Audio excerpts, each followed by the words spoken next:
And now, Gimmick Infringement.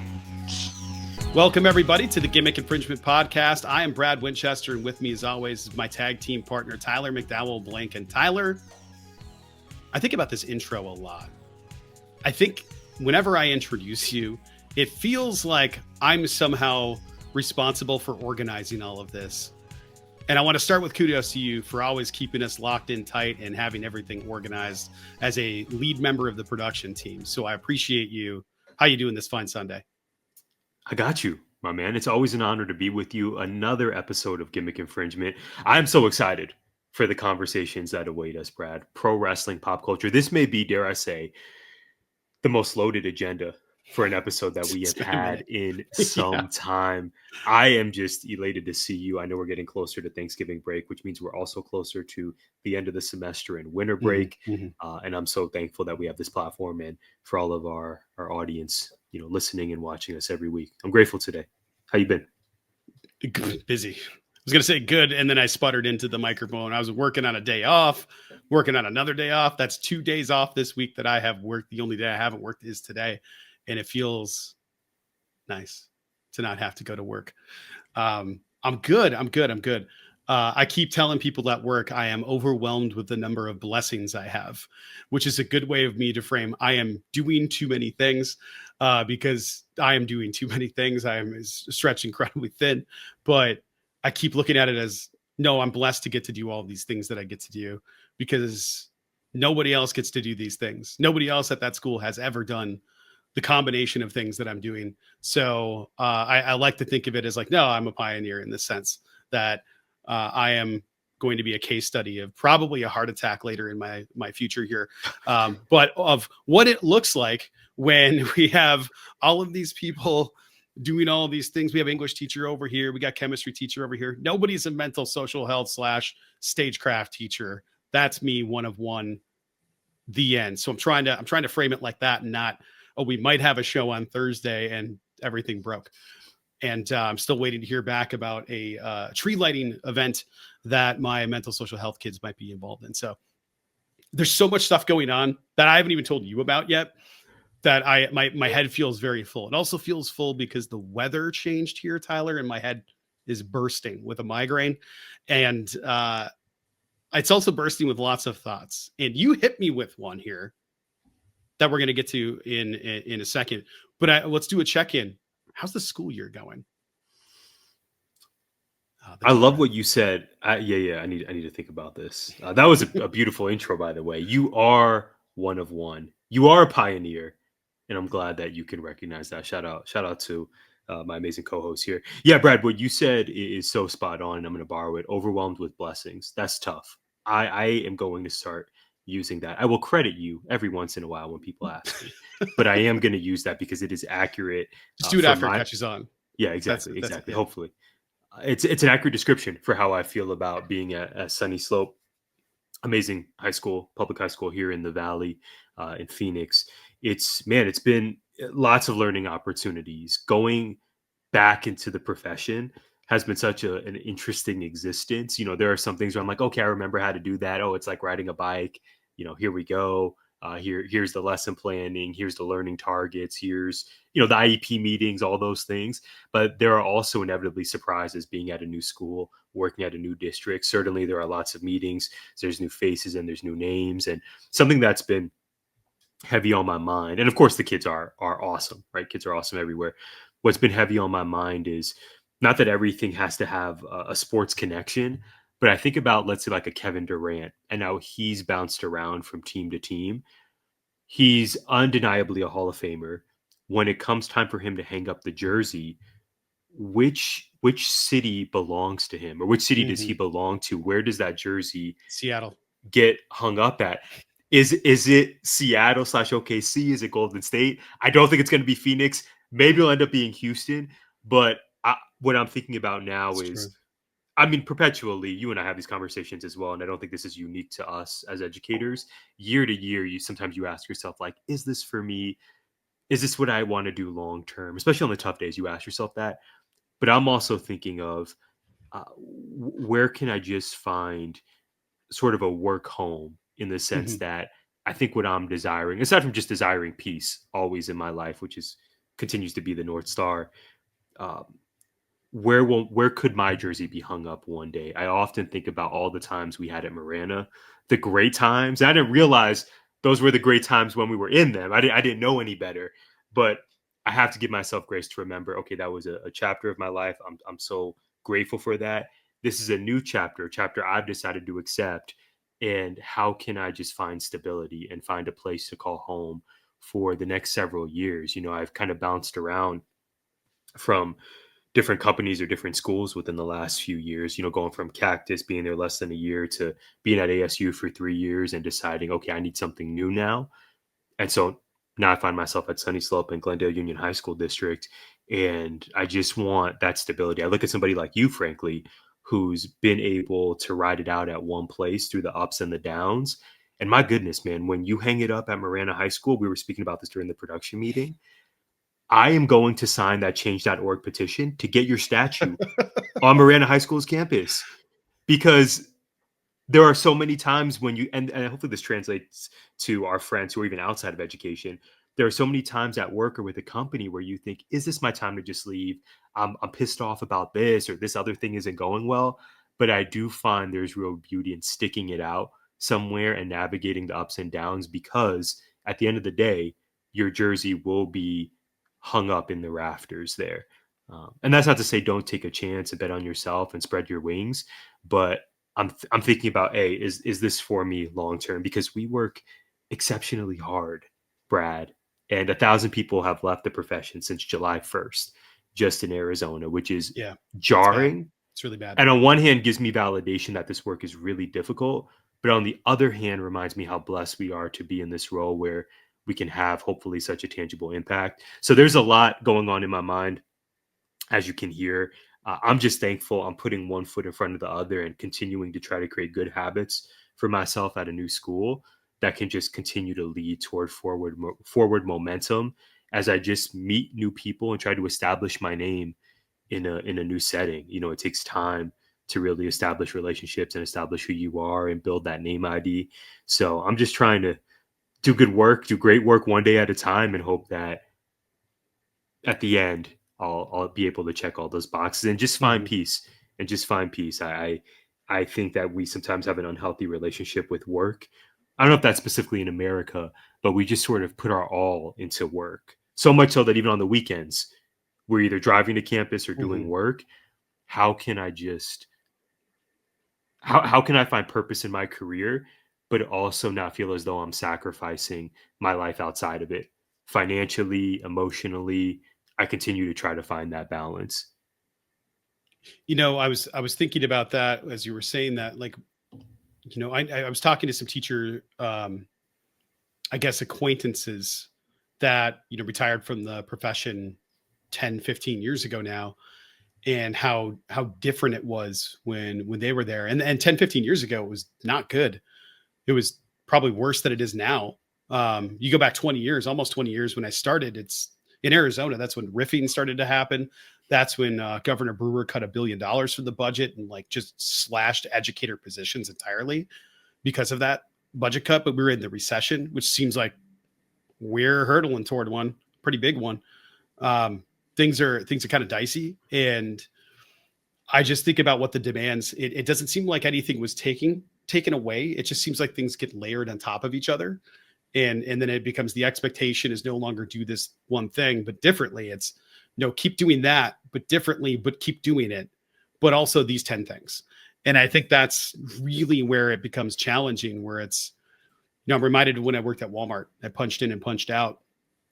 There would be days where I worked in housewares and had to like pull the blenders forward or go fold some towels or whatever. And housewares and domestics, they'd usually lump one person into both departments.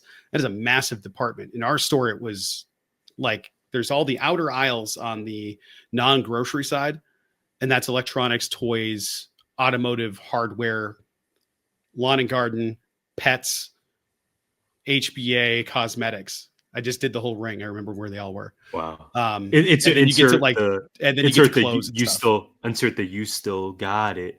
No, please don't do that to me. Production team. No, I'm having flashbacks to meetings when we did chants Okay, and that's clap and stuff. Okay, so okay, the continue. point is that everything in the middle there, except for fabrics and crafts, was all domestics and housewares. So it's like, I don't know, a quarter of the store. It's those two departments. It's probably less than that, but it felt like it. I would get pulled to do something. I'd come in at 2. My department manager was there until 4. And she'd be like, all right, here's what we're doing today. We got to unbox this, price it out, put it on shelves. So tag the prices, put it on the shelves. Telzon's over there. Scan it, price it, shelf it. Okay. All right. Suddenly I'm getting called up to cashier because they're out of cashiers. I'd get back. Hey, flip out this end cap real quick. The GM would tell me to do this. And then the store manager would be like, why'd you do that? Flip it back. And then a support manager would be like, hey, I need you to cover hardware. They need a lunch. And then I'd be called back up to do the front register. And then some other manager and an assistant manager would come up and be like, you have 8 return carts in your department. Why haven't you put them back yet? Just this steady stream of expectation of like, I am one person. And you just gave me 10 different responsibilities at the same time. I cannot do logistically, I cannot do any of the things you have asked me to do. I can do 1 or 2 of those things. And that's all I can do in the time that I am allotted. I can skip my lunch, but you will write me up for skipping my lunch. I can skip my breaks, but you will write me up for skipping my breaks. And you will not pay me for overtime. So which one of these you want? So thinking about that, it just definitely feels like a parallel of do this, do this, do this, do this. But I don't know if that's how everybody feels. And I certainly don't blame the administrators because it's not like they're the ones going, yeah, you have to do all these things. It's usually coming down from like a state thing to a board thing to it just trickles all the way down. Because I know that they've got to be frustrated with stuff too. When it's like, institute this other thing. And but why? They're already all burnt out. We're losing teachers left and right. Now we're going to be like, and also this, that's nuts. That's nuts. I think final thing I'll say is that if you're not in education, I don't have a parallel for you. That's why I tried to put the Walmart in there because it'd be like if I were also the store manager and the GM and the assistant, because I have to dictate that job and what that job looks like, figure out a plan for it, and then go implement that job while doing that job. That's teaching. Mm-hmm. There's nothing that I can compare it to either. I always summarize, I probably even said it on our podcast a few times, Brad, the highs of what we get to do are so high and it's so tangibly, I am making a difference. I'm doing something good for society. The lows, if you're not careful, can be really low. So it's just, how do you operate in that middle space and give yourself grace and just remind yourself that you're doing a good job. You can always do more. We can always strive to be better. That's an inherent part of the work, is how do we continuously improve? But I think just psychologically reminding ourselves that we're doing a good job, we are needed. And I think half the battle is just showing up, right? Half of it is just showing up, being you, loving what you do, loving who you get to do it with. And just the mindset itself, to me, can take care of a lot of the ailments or issues we run into. Not everything, but much like basketball, much like podcasting, I think so much of it is a mental game. Like, what is your mental space when you show up to work every day? So I've been trying to work on that day in and day out. And also just be thankful, not only for you, and like you said, the other educators who I'm blessed to know, who have become friends. That feels pretty unique to what we get to do as well, as we become really close with people. But also just acknowledge we've worked really hard to get to where we're at. Classes, trainings, degrees. We've worked hard to earn the privilege of having these stressors, right? They say like pressure is a privilege. We've worked hard to have the privilege of having this pressure. And I think we do a much better job than we give ourselves credit for. So how can we do that, but also take care of our health, take care of our finances, make sure we're present for people we care about. It's all of it is on my mind, and I'm grateful that we are almost reaching the end of the semester so that we get a time to just exhale and rejuvenate. It's coming. Yeah, and it's a good reminder to go like, none of this stuff is going to end with death, right? Like, it's none of our job is going to be like, oh, if I don't do that, I'm going to lose a hand. So the pressure of life and death, which we place on it ourselves because it does feel that important, is also part of that. But it's not. But sometimes it is. Sometimes we got to do those lockdown trainings or just practice a lockdown drill. And sometimes it's like, now we got to take it seriously. And you brought up like those ailments and those problems, those things that come up professionally, personally, whatever. I think it's important to acknowledge them and try to soothe them. And I know that we're about to talk about it, Tyler, about Steph's ailments recent. And I believe I predicted this, but it's time for the two most important words in GI.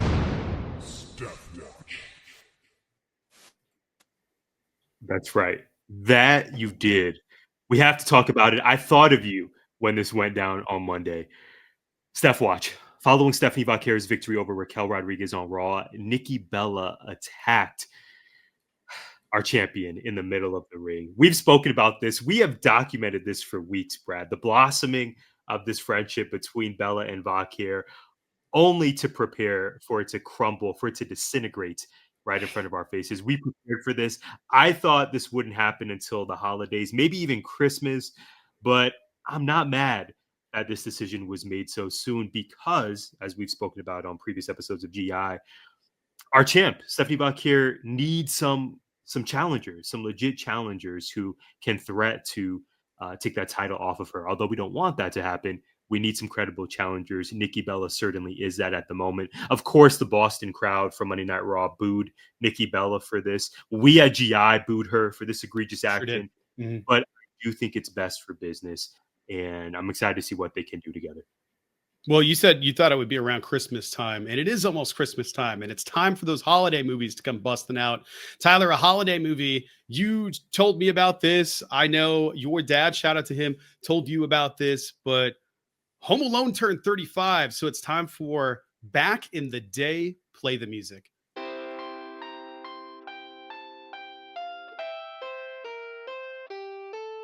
And now it's time to get old school. Prepare yourselves for Back in the Day. Thank you for the shout out to my dad. You know he's very fond of you. Yeah, shout out to him. Literally this morning, just mere hours before we recorded, my dad told me, hey, did you know Home Alone turned 35? My first thought was no way. So I double checked it. Not that I don't trust my dad. I love that man, but I did verify. He is right. This film came out in 1990. Of course, it is all around the story of Kevin McAllister, a plucky young man who was left behind for Christmas by his family on accident. And the hijinks that ensue are obviously incredible. I think anyone listening or watching us right now, Brad, listening to us or watching us right now, are probably familiar with Home Alone. So I'll skip the full plot details. But what are your thoughts reflecting on the anniversary of such an important film? And of course, we got to know, where does Home Alone rank in your Christmas filmography rotation? Man, it's up there. For me, there's a few movies that I'm just going to list my movies that I need to see around Christmas time. Christmas Vacation. I will never skip it. It is always hilarious to me. There's just such quotable moments in that movie. Every time I have eggnog, if I take a sip of that, I always have to hit people with it. It's good. It's good. It's good. Merry Christmas, Holy Bleep is also a good one up there. But Home Alone, I can't tell you how many times I referenced Marv's scream. Just that scream alone is got to be in a Hall of Fame of movie moments. That Joe Pesci needing to swear, but getting permission to just sort of censor himself into nonsensical cursing. Because he's like, no, as an actor, like if this happened to me, this is what I need to do. But then him just going, Rachel, just nothing. Amazing. All of the iconic moments, the iconic scenes. It's let's see. Yep. It's hard to see me on this back corner here, but if I pop it up in that corner there, we saw the pirate ship up there, right above Howdy, right there's the McAllister's house. And it is one of those things. I got a bunch of those Christmas sets and excited to build a new one this year with Freya's help. Now that she's a little bit more into it. it was one of those movies, kind of like The Lion King, around the same time, I think like 2 or 3 years later, that wasn't an anything. It was just sort of a throwaway, let's see what happens movie, and super low budget. And then it just exploded. Tyler, who wrote the music for this film? Oh, I don't know. John Williams. Get out of here. There's a reason that it's so good. Like Chris Columbus, John Williams, you have Joe Pesci, like this incredible. I just watched I Like Me a couple of weeks ago. I think it was actually the day it came out.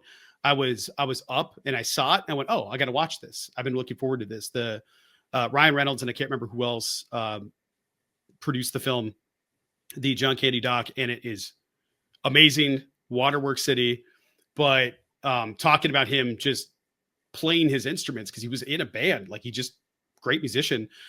So him being the Polka King, just all of that was all improv. Like just every bit of it was just Candy riffing. The story inside the funeral home, leaving his kid inside the funeral home, was just him just riffing.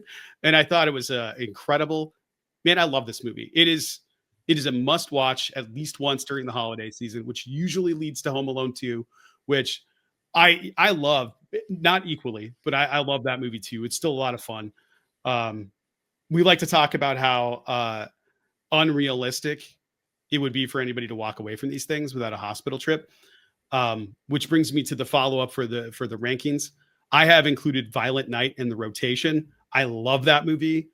If you haven't seen it, it's a requirement. You have to go see this. Have you seen it yet, Tyler? No. I was hoping you wouldn't ask me. I have. Make it a point. You have to go. You have to go see it. And if it sweetens the pot, MJF is in the sequel, so you need to go. That. You need to go catch this movie. It is totally worth your time. It's also David Harbour, so as Santa.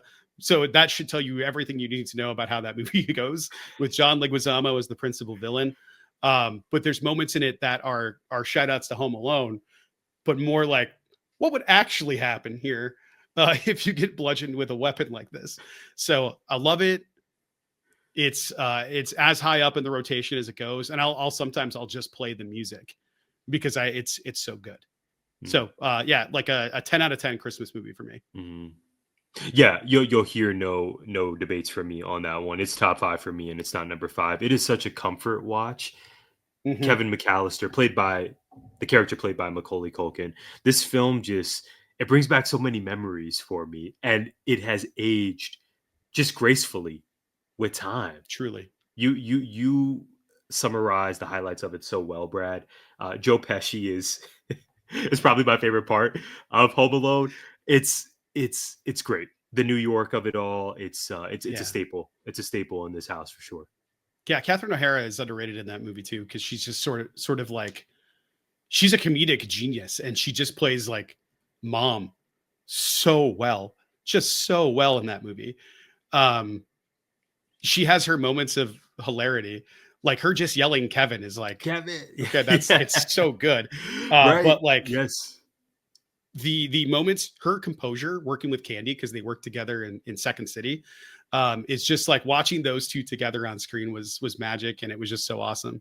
Yeah, man, I have nothing more to add. I could talk about it forever. We could do a whole special about it, but you know that I'm sure maybe this is what we do this year.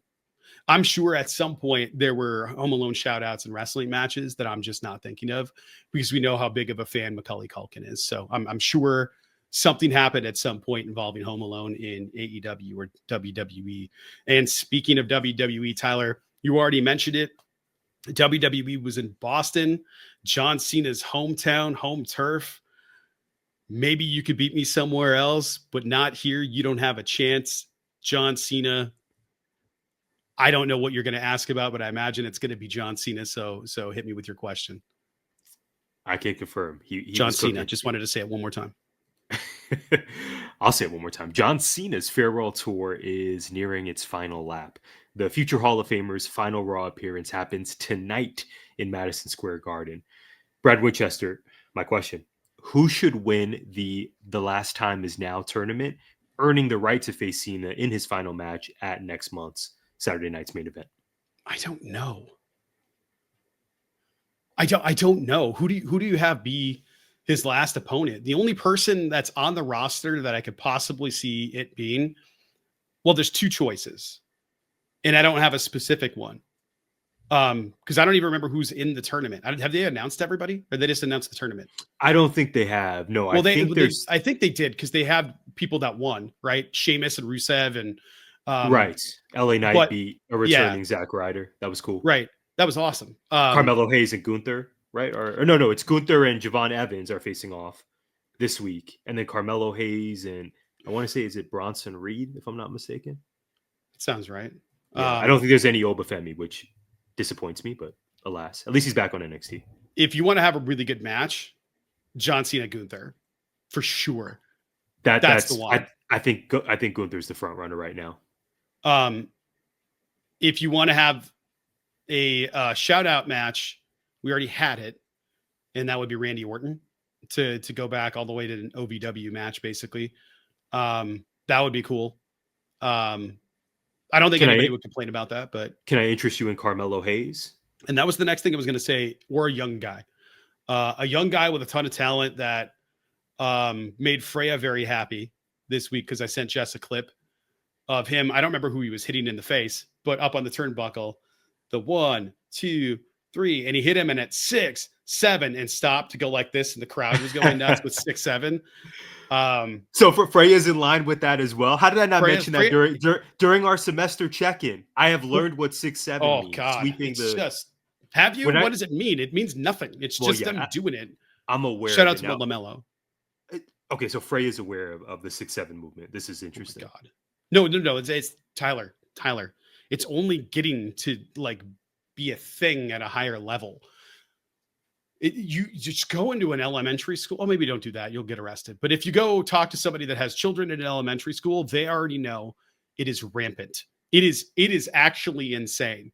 I thought it was so there was a college. No. There was, it's so much worse at the lower level. So there was a college hoops game. I don't remember who was playing. It was girls hoops.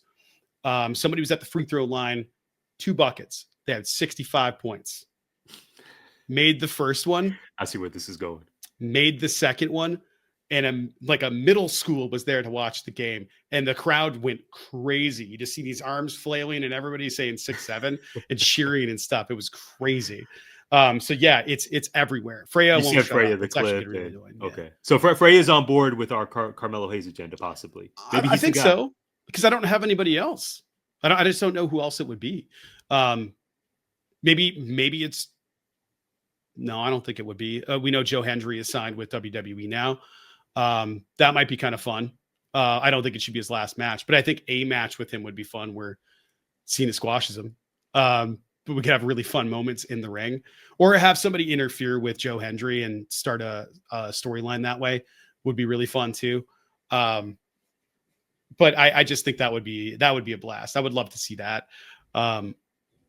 Maybe I don't know, man. Like Carmelo's the only person I can think of right now that it could be. But what do you do with the title? Oh, that's right. I didn't mention. You kind of highlighted this a few minutes ago. John Cena defeated Dominic Mysterio to become the new Intercontinental Champion. Yeah. Would Gunther winning that back be a bit of a downgrade? We've already seen him with the IC belt. He had the greatest reign, arguably, in the history of that title. Whereas a Carmelo Hayes, not only if he takes on John Cena, but if he beats him and becomes the IC champ, I think that would do wonders for Carmelo Hayes' stock on the main roster. Mm-hmm. My answer is Obafemi, but I just at this point I don't think that's going to happen. It might. Who knows? It could. Don't tempt me, Brad. That's the one. There's so many different things that could happen at that point. You could end up with Ricky Saints. You could end up with Obafemi. You could end up with there's a bunch of people that I think could step into that spot. It's just I don't know who best benefits from it long term, and who best benefits it for the fan service perspective. Because if we get John Cena's last match is John Cena versus Carmelo Hayes, just saying that out loud disappointed me. I would love to see it as a fan of Carmelo Hayes. And you would love to see it as a fan of Carmelo Hayes. Do you want that to be John Cena's last ever match? And that's the part that I don't know would be that's why I don't know if it would be marquee enough for them unless they really start putting energy behind him winning. Which is why I think the tournament part would make sense. And I think that's the best case scenario is there's a tournament to win to find out who the last person will be. Does Roman Reigns appear and enter the tournament? That would be fun. Like that. I mean, I got nothing, man. I'm really struggling to come up with an answer. I think we nailed it. Gunther is the most likely candidate here. And you mentioned a fair point about the marquee. Yes. How do we get Gunther back to where he was, let's say 6 months ago? It would be to be the person who takes out John Cena, who effectively retires him. Gunther with the IC belt again would be interesting. I mean, I believe in his talent enough that perhaps it wouldn't feel like a downgrade, especially because CM Punk has the main title right now, and he'll probably have that for at least into the new year. But yeah, if we're looking at marquee, Gunther is probably that dude. If we're thinking long-term, who could really benefit from that rub, whether it's a Carmella, whether it's an Oba Femi, that would be very intriguing. But I'd say Gunther's the pick. Yeah, I think right now it has to be the one. Unless we're getting Chris Jericho. We'll see. We'll see. It might end up being Y2J at some point. So I doubt it, but you never know. It seems like that relationship is soured. I'm not sure what happened there, but not mad at it. Tyler, my questions for you are directly related. Okay, Matt Cardona returned to WWE as Zack Ryder. John Cena won the IC championship, and a tournament has been put in place for his last opponent. Outside of those noteworthy moments, and we'll say Steph and Nikki Bella, is WWE stuck creatively? I'm not sure I would say stuck, but well, maybe I would. Actually, it's not. I was agonizing over the word. Yeah. I couldn't figure it out. I was like, I don't know. Stuck. Yeah, can't throw another bereft in. Creative, exactly. Creative does feel stuck in WWE right now. I'll roll with it because I think we started this conversation last week on air. What is must see in WWE That's the one right now, particularly compared to, let's say, a year and a half ago, when the product was really firing on every cylinder? We knew at some point there would be a come down period. There always is. But what feels must see right now? There's the John Cena Farewell Tournament, which inherently means that in January, he's no longer going to be here, so we can't rely on that. Last week, you mentioned Cody Rhodes versus Aleister Black being can't miss for you. Other than that, okay, we have Steph finally with the challenger.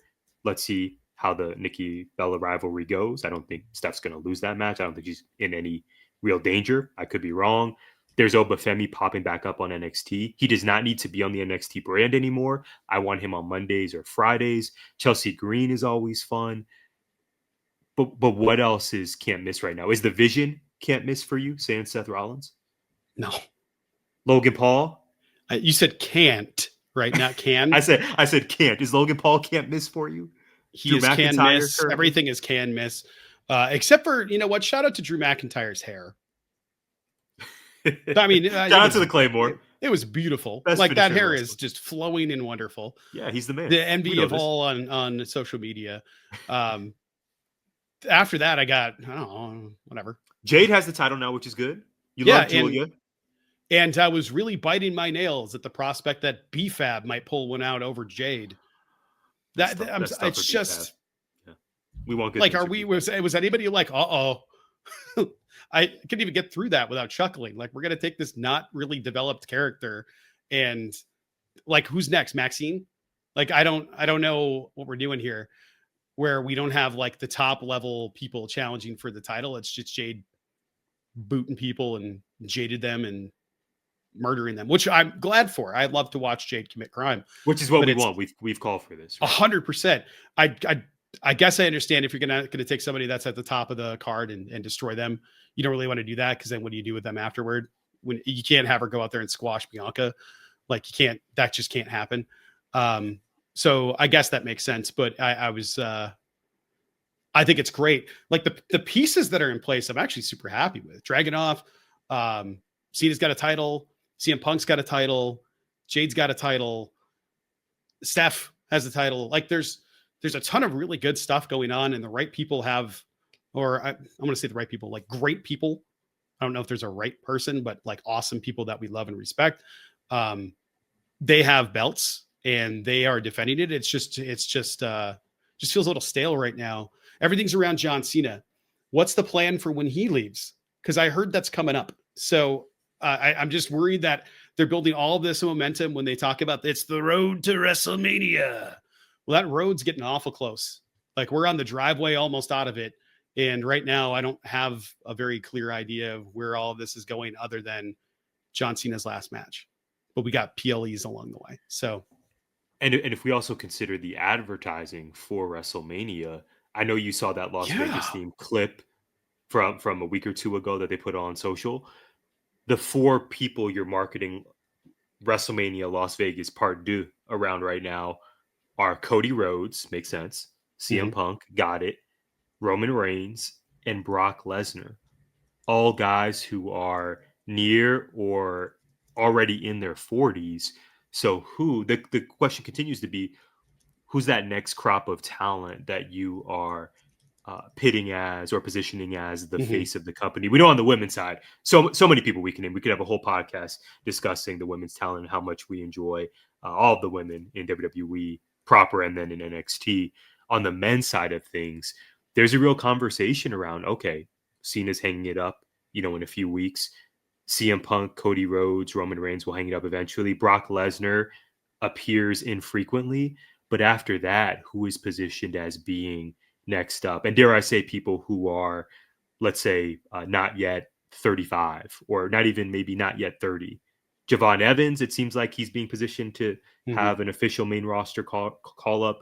We got Obafemi, who will win every title in WWE. Speaking of Grand Slam champions, John Cena now officially Grand Slam champion. Obafemi certainly, hopefully, will be one day as well. But who is in line next, and what are those storylines that WWE can begin facilitating to make us not just want to, but need to tune in every Monday and every Friday? Even NXT for me right now is in a really substantial cooling off period. Creatively, I think NXT is in a much worse position than it was 6 months or even a year ago. And I hate that because Ricky Saints is champ right now. We love Ricky Saints, but it's just not cooking the same way it was.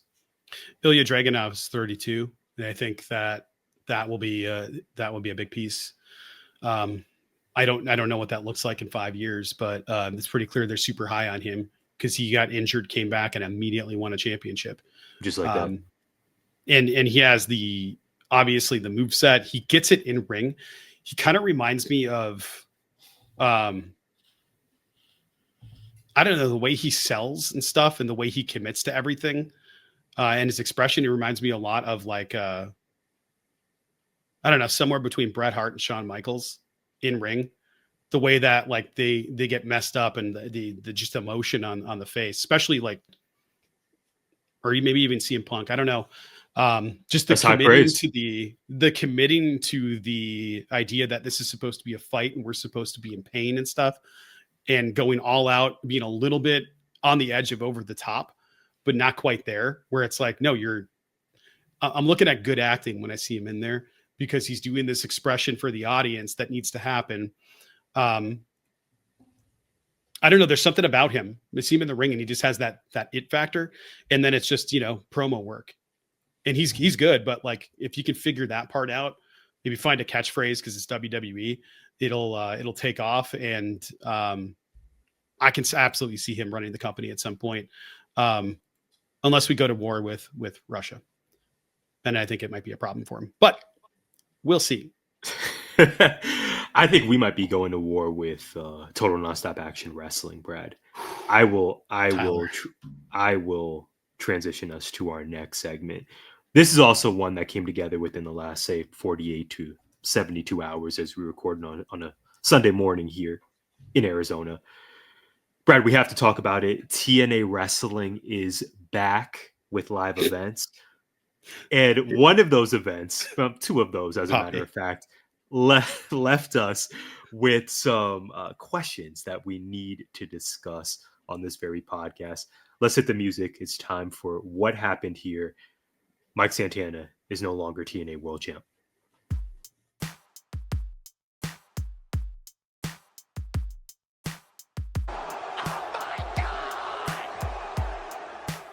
What happened here?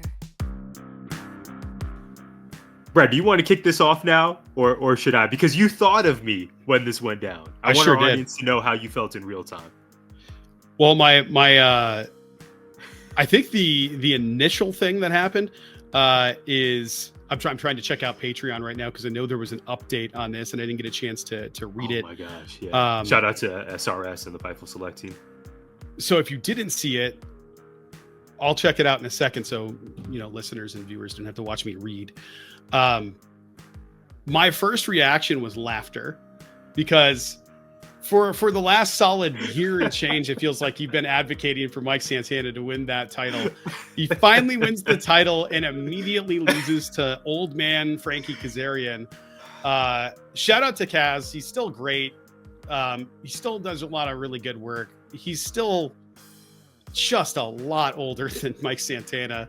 And I don't understand this at all. Like, you got to be like idea bankrupt for this to be the move. So TNA's in such an interesting spot because they have their partnership with WWE, especially WWE NXT. And you have like Jordan Grace talking about stuff and doing stuff with TNA. But Joe Hendry just officially signed with WWE and Jordan Grace is with WWE. And like things keep going this way, Mike Santana is signing with WWE or headed back to AEW. Who knows? I doubt that'll happen, but who knows? There's just so many things that like I don't get about this that I saw it and went, what are they thinking? Why would you be like, yeah, I know what the move is. You gonna get Christopher Daniels back next? Like, I don't understand what the idea was here at all. Makes no sense to me, but maybe I don't know. Maybe Mike made somebody mad. That's all I got. What was your reaction when you saw it? I was pissed off. I was really pissed off.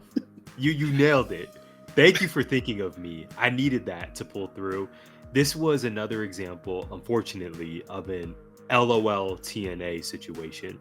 It seems like they bring this onto themselves time and time again. So as you laid out, Brad, luckily TNA was back after a month hiatus, after their biggest show of all time, Bound for Glory. We don't get new content for several weeks.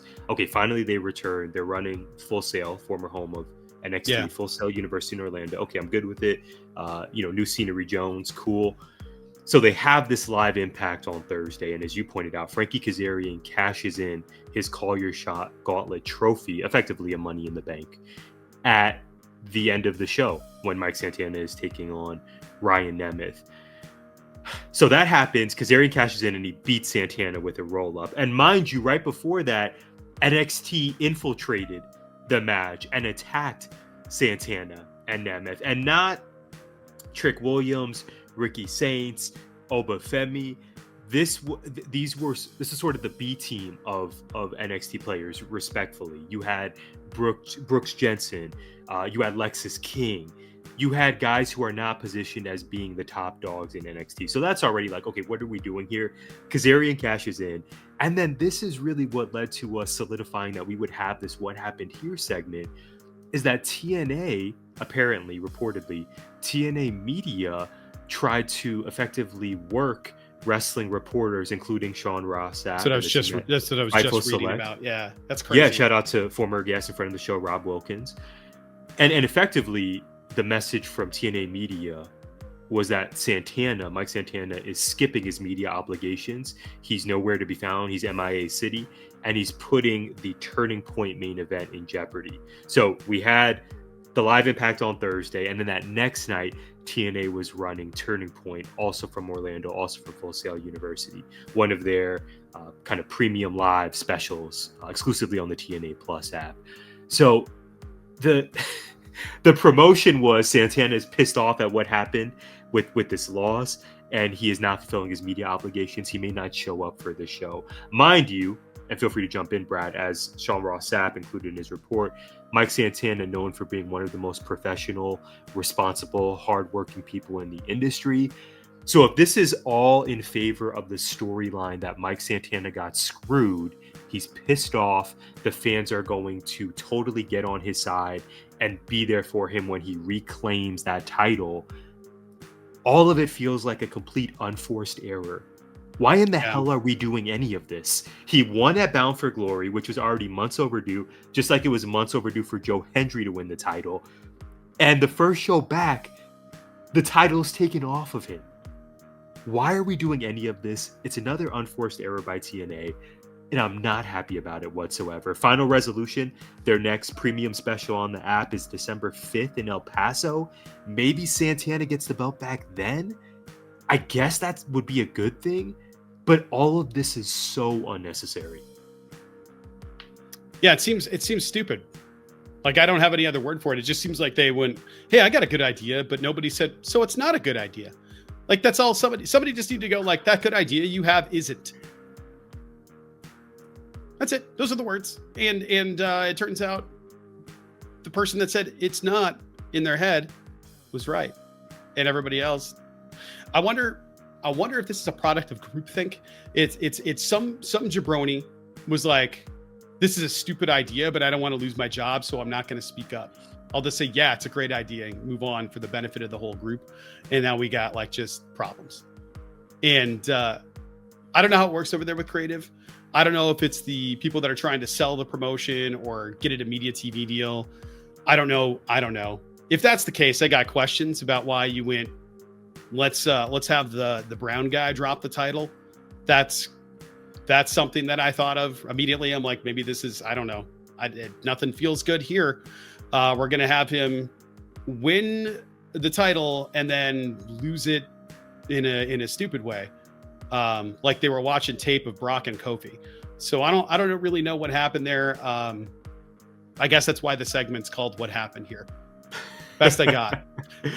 Something positive from TNA, if we have to, really say something positive about TNA, because we enjoy TNA and we love the wrestlers who are on the roster. Yeah, but this and I'm glad the promotion exists. Amen. Yes. What a time. The resurrection of TNA. What I will say is I'm happy that Desmond Xavier, the artist formerly known as Wesley, had his first match post WWE. If you have the TNA Plus app or you're willing to sign up for your free 30-day trial, I think they're still running that. Run back the System versus the Rascals from the show. It was exceptional. It was even a match of the year contender for me, Brad. It was really fun, and Desmond Xavier looks awesome. According to Sean Ross Sapp and the team at Fightful Select, Desmond Xavier has not signed with TNA. In fact, the Rascals as a quartet, I believe their contracts will be up in the coming months heading into the new year. So really eager to see what Zachary Wentz, Myron Reed, Trey Miguel, and now Desmond Xavier will do, because they really showed out, and I really enjoyed that match. There was a lot to like on this card. Many of the matches were fun. We love Mustafa Ali here. The Inspiration are awesome as a tag team, but this match just left it just left bad vibes everywhere, man. I don't know what they're doing. I guess Mike Santana is on his road to reclaiming that title, but all of this is so unnecessary. TNA, what are you doing, bro? Yeah, you don't need to do all this. You're doing the most. Crazy. You don't need to do all that. Yeah, man. I have so many questions about what's happening there, especially about Mike Santana and taping, and where does this go from here, and how does it really grow, and all of those things. But Mike Santana is a pivotal part of what they got going on. And I think it's really cool since he left AEW that he's been at least put in that spot. So that's a positive. And speaking of AEW, we got to get into it. Tyler, Full Gear is coming up next weekend. So let's talk about it. Hit me with the questions. Yeah, it's hard to believe we're here. First and foremost, Blood and Guts. We were in a group chat or two discussing the show. Before I ask you my official question, I'm going to try to sneak in another one here. How was Blood and Guts for you? How was that experience? I really liked the women's match. There were parts of it that I was like, oh, I don't like that. And there were some slips, and there were some parts where I was like, oh, someone's going to die in this match because they're going to slip on blood land on their face, break their neck, whatever. But they did stuff in that match that I don't think the men would have been able to pull off. Like, they're not squeezing through the truss the way that like Tekla and some of the other girls squeezed through that truss to get outside of the ring. I thought that was really cool.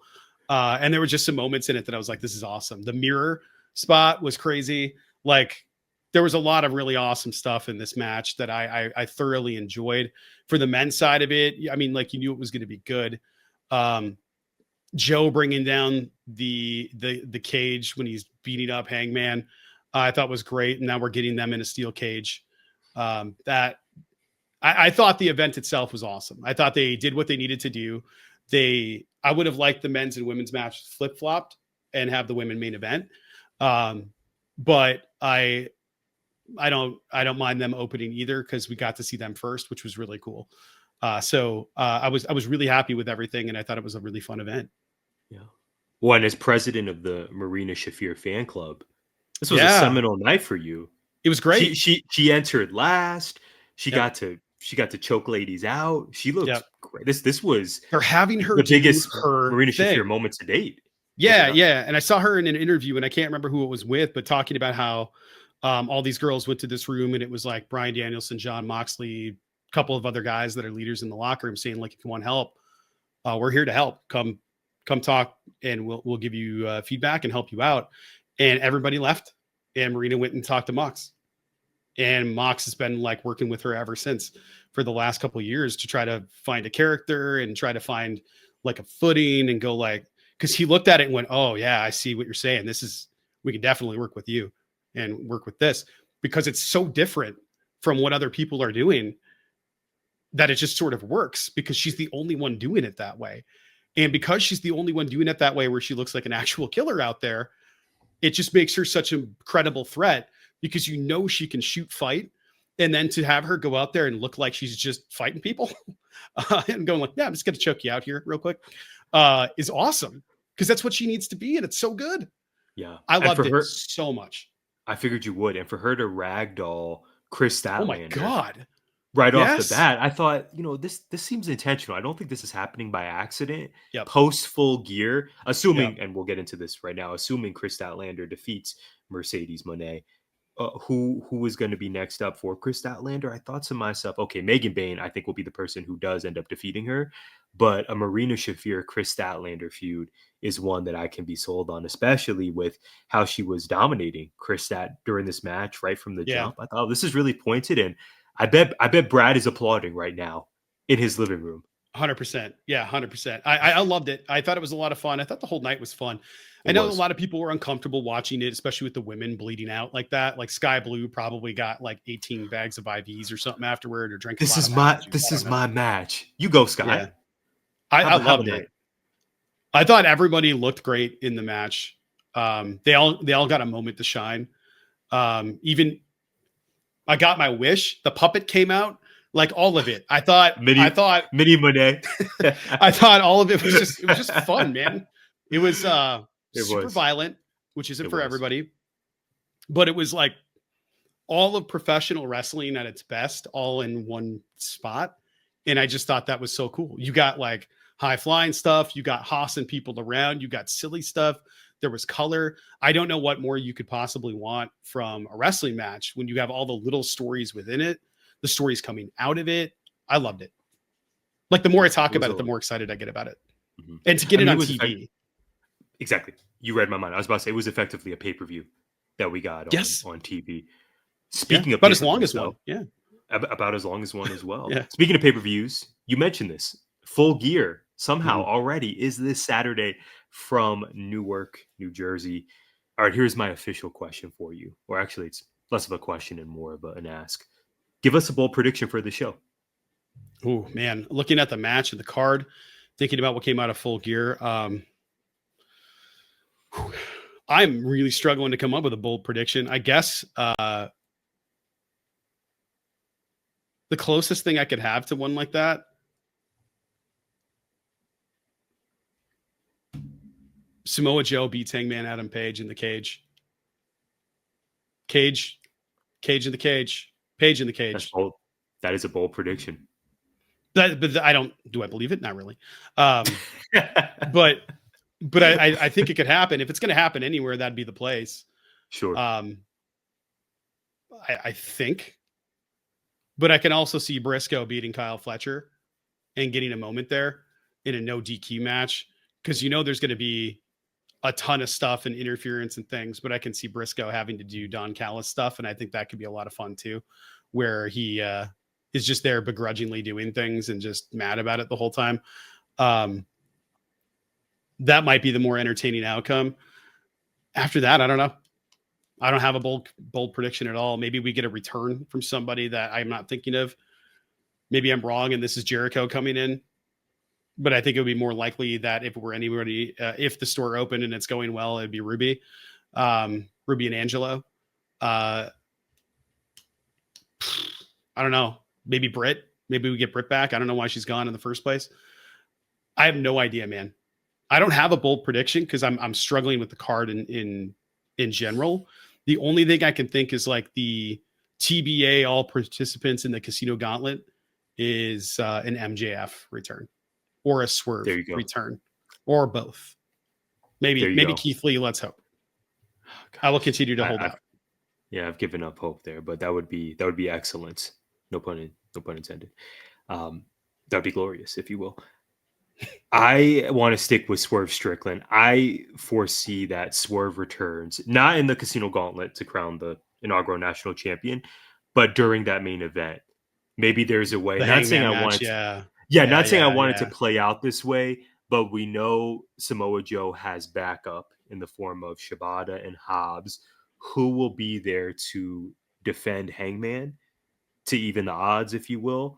I could see this being a perfect time for Swerve to come back. I'm pretty sure. Big ups to Fightful once again. I'm pretty sure I saw something this past week that mentioned he's close to a return, as is MJF after filming Violent Night 2. Getting those two back, much needed. For Swerve, I would rather see him appear in what I would presume is going to be the main event of the show, Hangman versus Joe, to help out Hangman.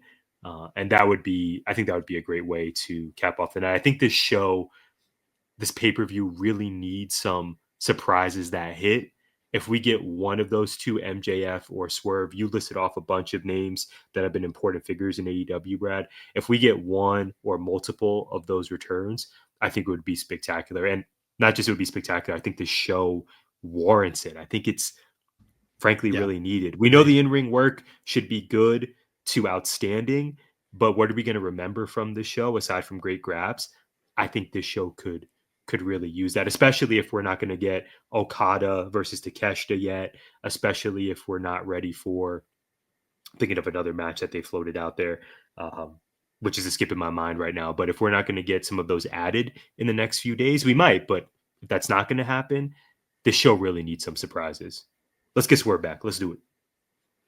It kind of feels like this would be one where Metalingus plays and Cope comes running out to make a save somewhere, because that just seems to be the move, like with the schedule, and I wouldn't be mad about that. Maybe they come out. Maybe it's Cope and Cage come out to confront the newly crowned tag team champions Cash Wheeler and Dax Harwood after they beat Brodito. Maybe that's the move, and then we get that for the belts. I think that would be a good one to have at like Revolution.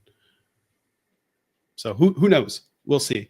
But I got nothing there. So really, I wanted to. My only question about the card, because it's a very similar question to yours, was we talked a lot about the importance of Blood and Guts landing and having a really good event, and we spent so much time talking about Blood and Guts landing. We didn't talk about Collision.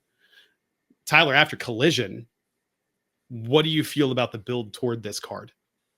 Because we went from like, wow, this is great, to wow, this sure kept stories going, I guess. And what are you going to do? Like half the roster was murdered. So, yeah, for sure. Ooh, good. I don't feel great 5-second delay. about it. Good. I like this. There it goes. I figured that might be the case. Mm-hmm. There we go. I don't feel great about it. There is an alternate timeline. I should probably keep talking, I think. Yes. Or not. You'll hear what Okay. I say here in 5 seconds. There's an alternate timeline, yeah, in which Kyle Fletcher versus Scorpio Skye is a pay-per-view match for the TNT title. I'm glad we got that, although it felt underwhelming. I'm surprised that fans weren't more into it in Erie, PA. But yeah, I don't feel great about it. I'm not really locked into Fletcher versus Briscoe. I'm glad Ty Conti got some shine, although I don't think Ty J has any chance of beating Mickey Bate and Burrito Shafir. So the booking of Collision, particularly for this past weekend, it was fine to me, but where does that leave us for Full Gear? What are the matches that are going to be added? We definitely need a second or third women's match set for Full Gear, but what is that going to be? I wish we had that more established by now, but maybe we'll get answers after the 3-hour extravaganza that's going to be Dynamite and Collision this Wednesday. But I don't feel great about it overall. I thought it was a relatively underwhelming episode of Collision. We saw some of our faves. We saw some faces, who we don't necessarily see every week, especially in a prominent position. Again, Scorpio Sky, Ty Conti picking up a singles victory. But where does this lead us to Full Gear? I'm not as satisfied as I hoped I would be. But again, like you said, Brad, and we've seen this in the history of AEW, when you have big shows so close to each other, especially one like Blood and Guts, that requires the physical toll that it does. How do you turn around and build for a pay-per-view that is, a week and a half later? I think Full Gear perhaps has suffered a bit from that. The build to Full Gear, at least.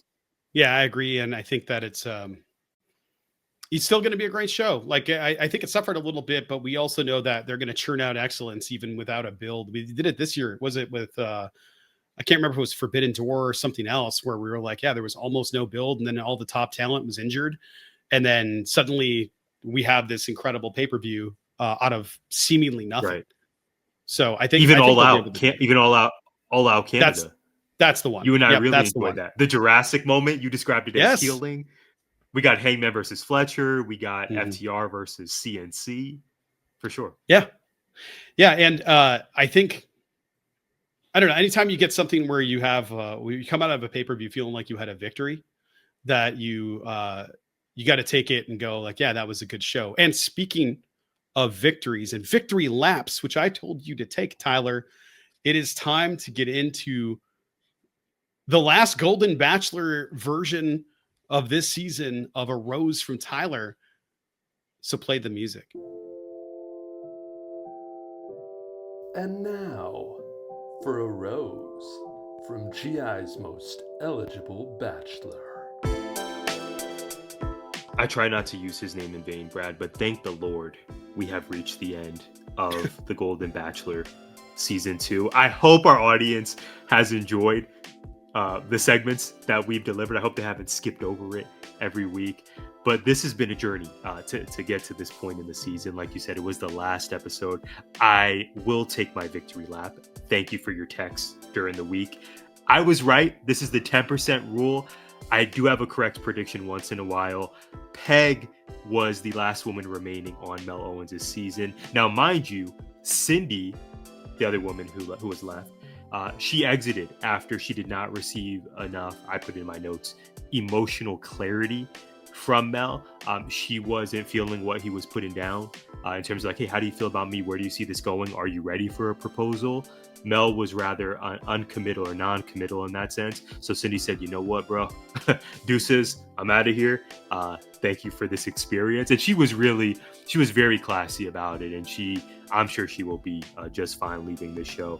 But she ended up exiting, which left Peg as the only remaining option.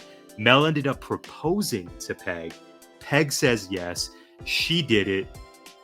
We feel good about this. We love Peg on this podcast. And then during this finale, they also previewed the next season of The Bachelorette, which, as you know, is starring Taylor Frankie Paul of the Secret Lives of Mormon Wives fame. Mm-hmm. So Jesse Palmer interviewed her. I am not that excited about her season. Maybe I'll change my mind. I know nothing about her other than the show she's been on previously. So we'll see. I'm not necessarily looking forward or as hyped as I would be for a usual batch season, but they kind of put the plug out that she is next up. We got to figure out what we're doing with this Golden Bachelor series, Brad. The casting for the leads, first it was Gary Turner, then it was Mel Owens. Again, what are we doing here? So many unforced errors.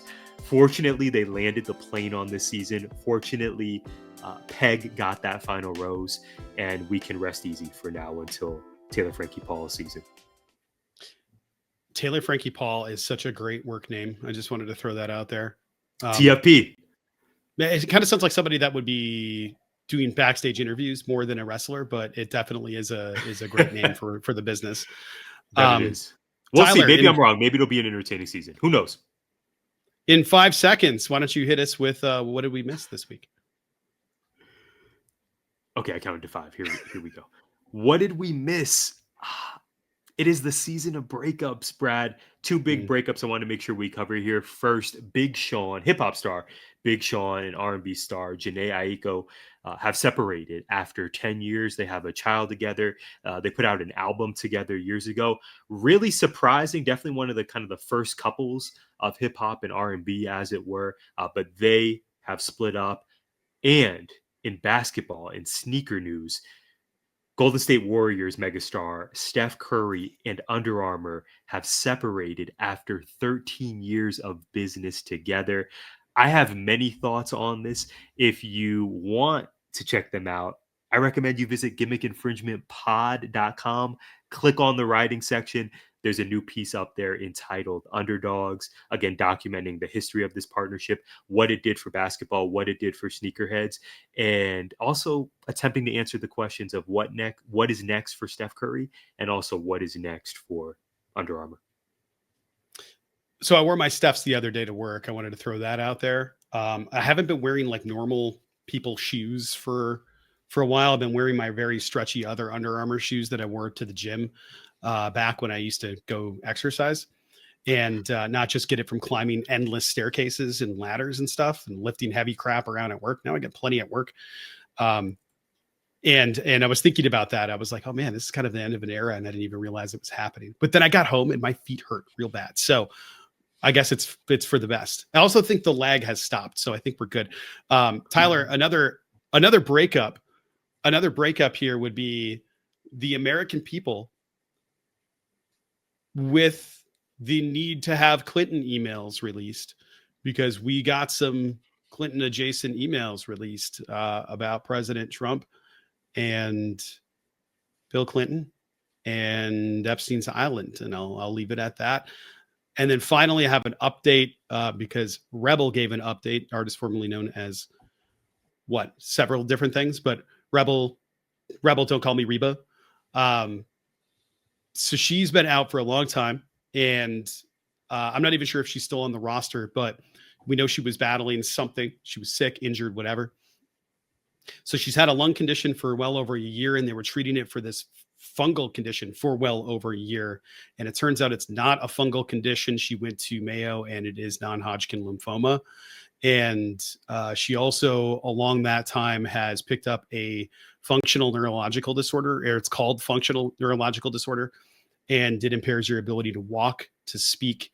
And she's having difficulty breathing, obviously, because she has lung cancer. So just all the best to her, really thinking about her, and hoping that she finds some respite and is on the road to recovery, and that everything goes well. But it was pretty heartbreaking getting, when we think that these personalities just sort of like leave, or they're like, they're not that good, they're not being used or whatever. And then it turns out, no, they're fighting for their life, and they're just people trying to get to Friday and hoping that Monday comes around too. So thoughts out to her, and prayers, and hoping for a recovery and some peace and some, answers. I think that will be the most important thing. And I think she's probably happy to have finally some answers and a course of action. The doctors did say in terms of where she is, it is the best case scenario for what she has. So that's really good news on the front of bad news. Wow. Every day is a gift, man. Every single one. I will say the only other thing that I have on here, because I haven't checked, I was just out of it the last day or two. So I can't even remember when it happened. My Detroit Pistons had won 9 in a row the last time I checked. They're doing the dang thing. And the Phoenix Suns Yes. are not only watchable, but Yeah. they're competent. Shout out to The Cade. Cade Cunningham pop figure. Yes, we love I that. just nailed the microphone 15 times. It's crazy. Brad, I love what we get to do. I love our audience for joining us every single Monday. Please be sure to follow us at GIPod19 across the social spaces, namely Instagram, the artist formerly known as Twitter, and Facebook, for exclusive show updates and more. We thank you all so much for tuning in, and we'll see you next week. Gimmick Infringement is a part of 19 Media Group. You can listen to us on Apple, Spotify, iHeartRadio, or wherever you find podcasts. You can also find us on YouTube via the 19 Media Group channel. Please like, subscribe, comment, and share.